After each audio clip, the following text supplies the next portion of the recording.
Over 2,000 years ago, one of the most known figures in history, Jesus Christ, was born. He conducted a ministry in Judea in which he proclaimed his identity as the Son of God. As a consequence of this, he was crucified, and according to Christian doctrine, he experienced resurrection after spending 2 nights in a tomb. The resurrection of Jesus Christ is the cornerstone of the Christian faith. One of the most disputed sacred relics is believed to stand as one of the most compelling pieces of evidence for Christ's resurrection, the Shroud of Turin. Mocked by the scientific community as a mere medieval forgery, mainly due to previous carbon dating results, the shroud underwent a thorough examination. Despite all skepticism, it frequently seems as if a divine influence is directing its path to reveal to the world that it does, in fact, hold the memory of one of Christianity's holiest occurrences, the resurrection of Jesus Christ. In a breakthrough hailed as one of the most momentous in the history of the holy relic, researchers managed to unveil an inscribed name on it, providing conclusive proof of its authenticity. Before we delve further into this recent discovery, let's first explore the rich historical background of the shroud.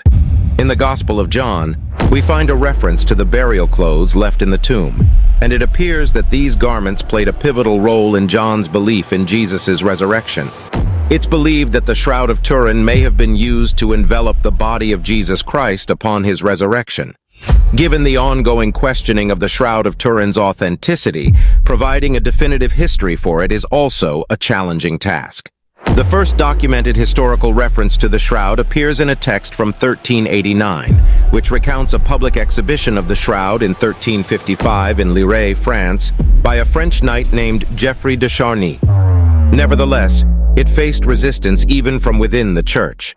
Bishop Pierre d'Arcis of Troyes, in a letter to the Pope, labeled it as a skillfully crafted painting and a deliberate forgery. The shroud eventually came into the possession of the House of Savoy, Italy's royal family, in 1453, and it remained in their ownership until 1986, when it was bequeathed to Pope John Paul II and his successors upon the death of Umberto II of Savoy.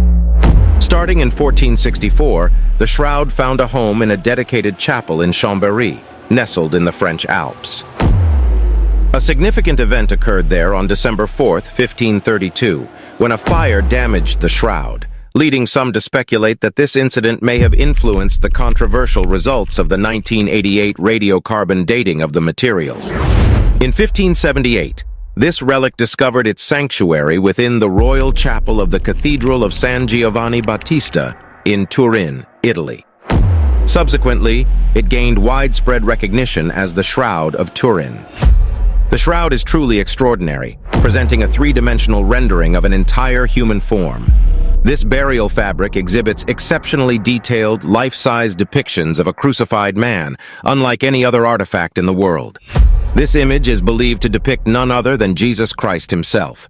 In an era where technology's prowess allows for nearly boundless achievements, it remains a perplexing enigma that no one has succeeded in replicating the mysterious image or the distinctive characteristics of the Holy Shroud. The Shroud of Turin has been a topic of fervent debate and has been subjected to rigorous examination for more than 115 years.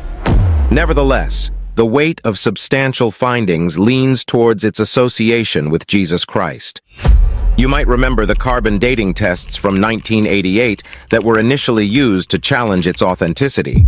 But these tests have now been shown to be wrong, conflicting with other scientific methods, archaeological data, and physical evidence. Let's begin by discussing the recent discoveries made by Dr. Gilbert R. Lavoie, a dedicated researcher who has devoted 20 years to a unique blend of medical and scriptural investigations regarding this sacred relic. He has recently unveiled compelling evidence that unequivocally establishes the shroud as a representation of the precise moment of Jesus' resurrection. He arrived at the conclusion that the image on the shroud portrays an individual in an upright position, rather than a figure in a supine burial posture. A close examination of the frontal image of the shroud reveals that the hair cascades down on both sides of the face, following the natural pull of gravity.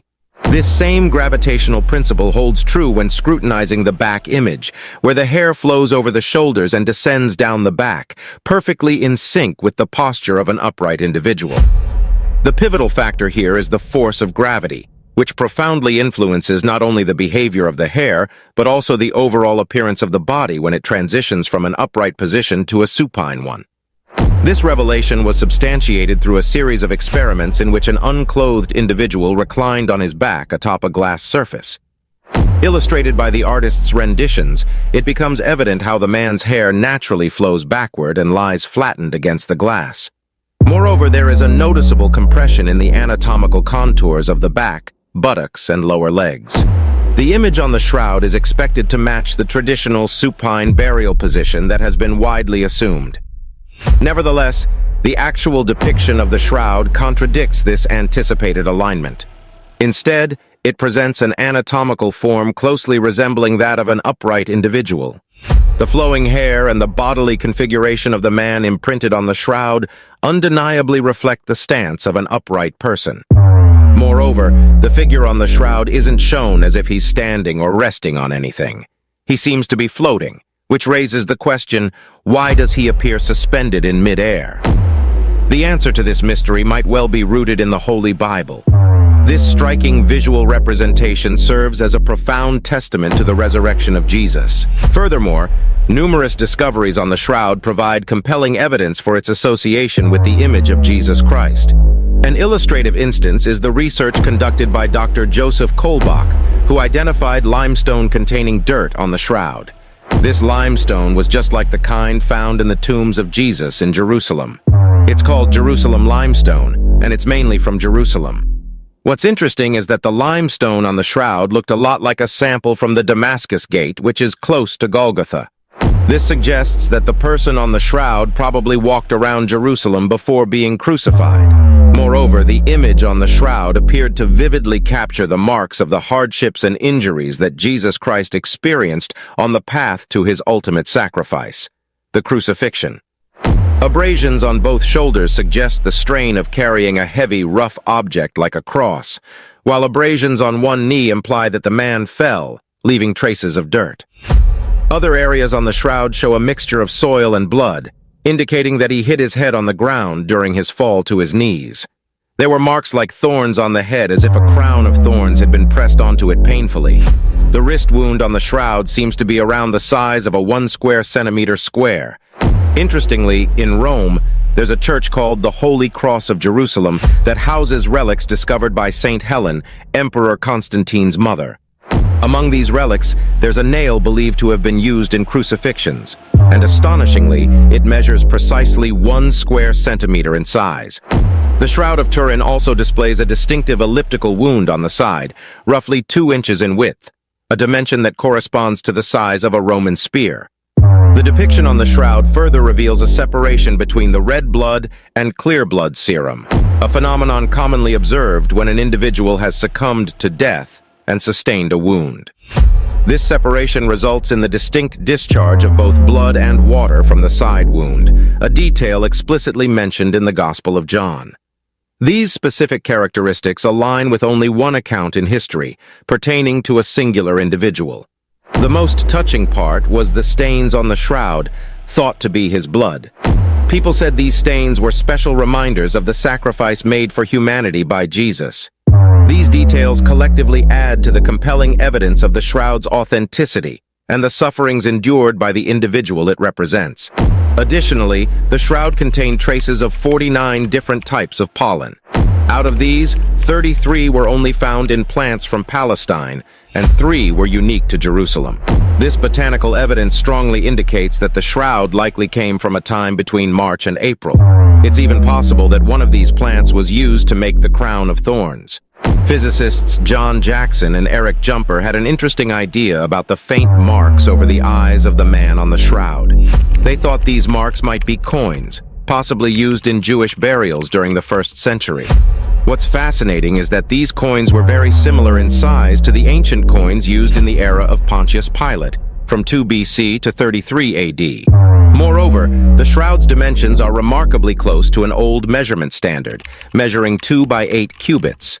Interestingly, a 3-inch wide side strip on the shroud was sewn using a special stitch that was only used in Palestine during the 1st century, creating a strong link to that historical period.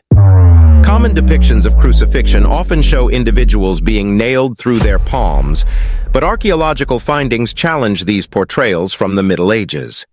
Research has confirmed that the nails used in crucifixion were actually driven through the wrists. This specific placement provided more stability and allowed the victim to move up and down on the cross, making it easier to breathe. The nail locations on the shroud image match this, adding to its authenticity. And if that's not astonishing enough, there's another recent revelation that comes from researchers in Palermo, Italy. They've made a groundbreaking discovery that suggests the image on the shroud isn't static. Instead, it displays subtle movements, akin to stroboscopic photography, where the figure seems to undergo slight shifts caused by intense bursts of energy radiating from the body.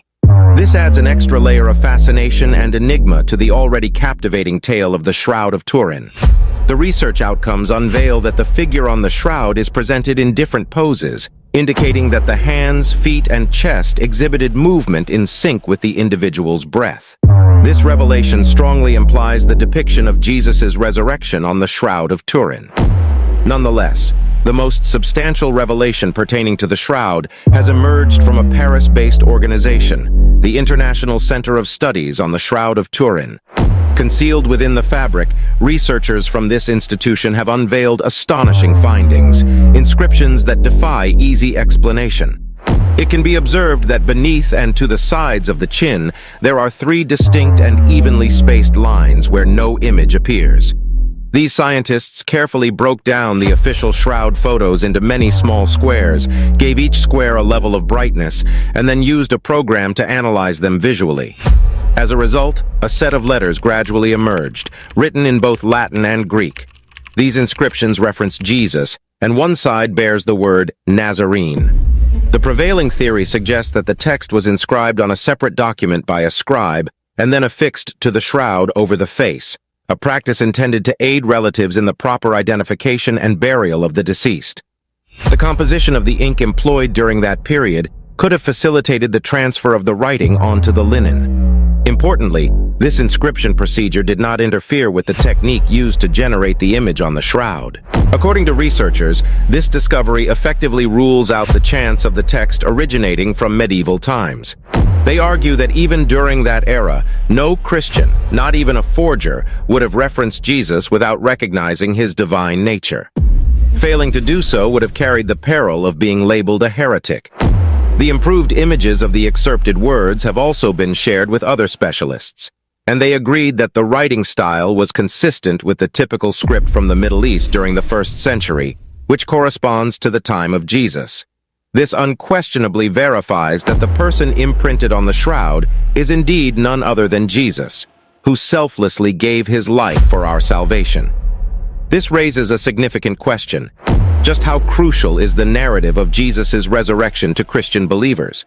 In essence, without the resurrection story, the foundational belief in God's redeeming grace through Jesus would collapse. In rising from the dead, Jesus unequivocally affirmed his status as the Son of God and the fulfillment of his mission to bring atonement, redemption, reconciliation, and salvation to humanity. The resurrection was not metaphorical. It involved the actual physical revival of Jesus' body from death. As depicted in all the gospel accounts, in the early hours of a Sunday morning, a group of women, who had been devoted followers of Jesus, made their way to his tomb with the intention of preparing his body for a proper burial. To their amazement, upon reaching the tomb, they discovered that the massive stone obstructing the tomb's entrance had been rolled away, and the tomb was found to be unoccupied. According to the Synoptic Gospels, a radiant figure manifested and conveyed to these women the astonishing news of Jesus' resurrection. In John's distinctive narrative, Mary Magdalene had an encounter with an individual who initially appeared as a gardener, but upon addressing her by name, he unmistakably revealed himself as Jesus. Despite variations in the details of their accounts, all the Gospels harmoniously affirm that in the days that followed, numerous disciples had direct encounters with Jesus and felt his presence. The resurrection serves as the pinnacle of the Passion narrative in all 4 Gospels, as it stands at the very core of the concept of redemption. It instills in us a profound sense of gratitude for the Messiah, who is none other than the Son of the living God, willingly offering his life as a ransom for many. He currently reigns at the right hand of God, and one day he will return in glory to restore this fractured world. What are your thoughts about this? I hope you like our story. Until the next one.